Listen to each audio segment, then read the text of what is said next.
Hotep à tous, bien-aimés frères et sœurs.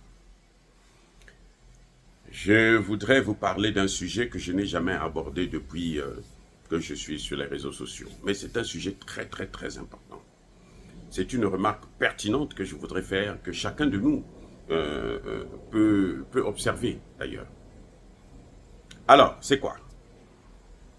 Je ne sais pas si vous avez constaté que depuis un certain temps, surtout avec les Libanais, maintenant aussi les Chinois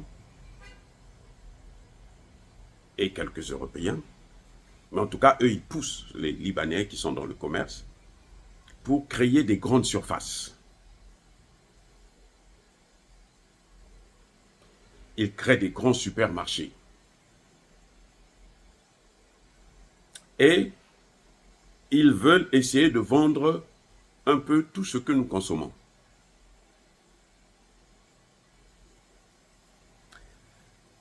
Ils viennent avec un leitmotiv comme quoi ils vont créer des emplois. Eh bien, une grande surface peut créer facilement 50 emplois, 100 emplois, 200, parfois même plus, pour chaque grande surface. Mais vous savez, avec les Libanais, si vous allez regarder un peu très bien ce qui se passe, les Libanais sont des gens qui payent déjà très mal. Les Chinois, c'est pareil. Deux, ceux qui travaillent avec eux travaillent très dur et visiblement n'ont pas de système de retraite. Mais cette politique de supermarché, ce qu'on appelle en Europe grande surface, centre commercial. Centre commercial. Donc si vous voulez faire des courses, vous devrez aller là-bas.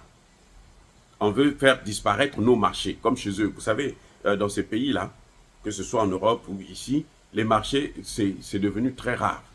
C'est par jour. Vous savez, il y a par exemple un jour où il y a des marchés, on peut dire certains coins, mardi, mercredi, parfois une journée par semaine ou 2 jours par semaine. Pour que les gens aillent consommer seulement dans les supermarchés. Là où eux, ils contrôlent, c'est eux qui prennent tout notre argent. C'est ce qui est en train de se passer là, c'est un crime contre l'humanité, un crime économique contre l'humanité, que nos dirigeants, soit par naïveté, parce qu'on leur fait croire qu'il y a création d'emplois, tombent dessus. Nos dirigeants tombent là-dessus. Sous prétexte qu'il y a création d'emplois. Non. Les amis, ce n'est pas normal ce qui est en train de se passer. Il faudrait qu'on arrête, on stoppe ça dès maintenant. Parce que regardez ce qui se passe. L'Afrique, l'économie africaine est à 70% sous contrôle des populations. Eh oui, c'est une économie parallèle. C'est-à-dire quand on parle de PIB, de machin, tout ça, ça, c'est peut-être 25 à 30% seulement de la réelle économie africaine. Parce qu'on parle du PIB là, on parle justement de ces grandes surfaces-là. On parle des les compagnies qui exploitent nos matières premières, qui prennent nos matières premières, qui achètent nos matières premières pour aller exploiter chez eux. Puisqu'on n'exploite pas chez nous, ça ne crée pas de richesse. Donc nous vivons, nos parents vivent à cause de l'économie parallèle. Cette économie qui n'est pas sous contrôle de l'État, où on ne paye pas des taxes et autres. Parce qu'une femme qui vend ses arachides ou son manioc, sa banane,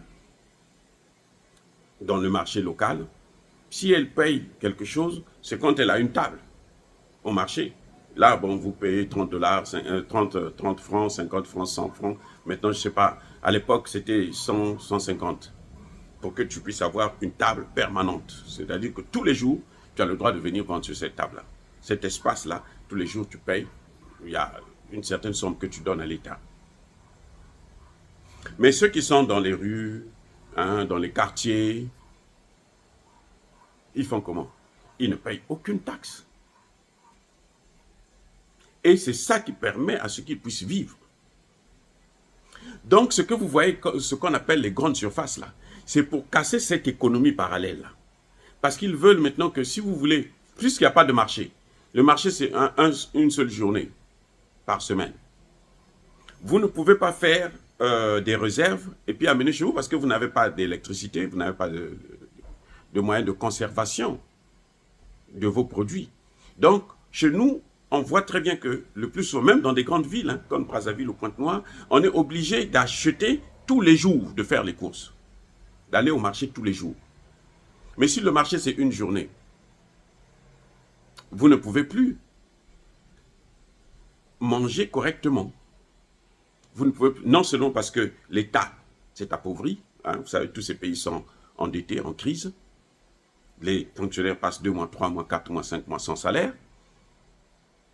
Donc, quand pour vivre, ils sont obligés de vivre à cause, si tu as une femme qui vend au marché, tu as un enfant qui vend au marché, il peut t'aider. Mais sinon, non, c'est fini, vous êtes foutu.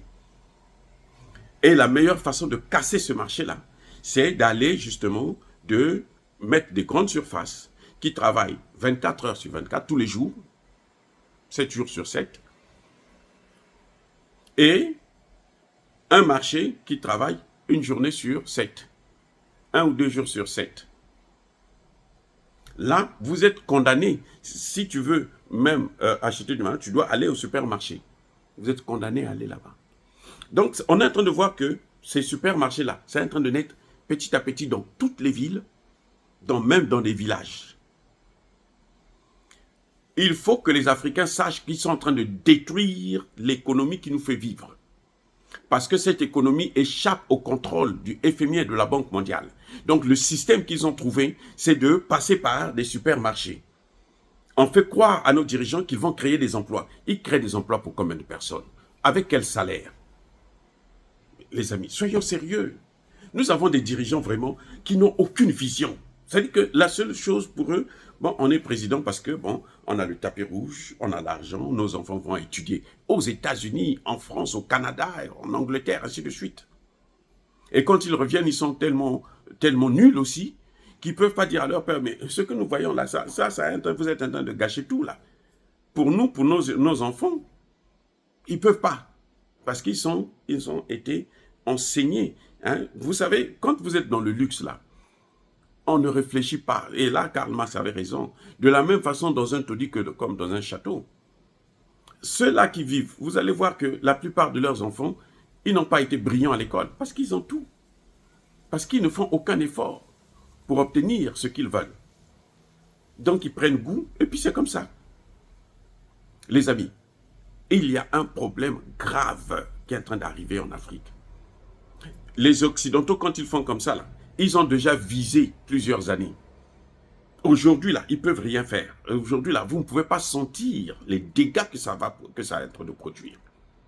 Mais dans 10, 15, 20 ans, 30 ans, ceux qui ont mis la technique là en place seront déjà même partis, seront déjà morts. Les résultats vont tomber au profit de qui? De leurs descendants. Parce qu'eux, ils ont mis la pierre dessus. Et nous devons casser ça, nous devons arrêter avec ça. Nous devons arrêter avec ça. Pour l'instant, ils ont des difficultés parce qu'il y a certains produits qu'ils ne peuvent pas conserver. Vous prenez par exemple le vin de palme, vous ne pouvez pas le conserver. Ce que vous voyez ici, là, qui vient là, dans ces pays-là, ce n'est pas le vrai vin de palme. J'ai acheté ça une fois, je dis. Il n'y a que le goût qui a été travaillé, hein, mais il n'y a rien d'un vin de palme. C'est de l'eau sucrée, et puis on met le parfum du vin de palme, et puis c'est tout. Mais on ne peut pas continuer comme ça, quand on s'auto-détruise. Et quand ils prennent ça, quand ils vont mettre chez eux là-bas, vous savez quoi? Eh bien, ça se décompose. C'est-à-dire que tout ce que ça peut vous apporter comme vitamine, vous n'avez plus ça.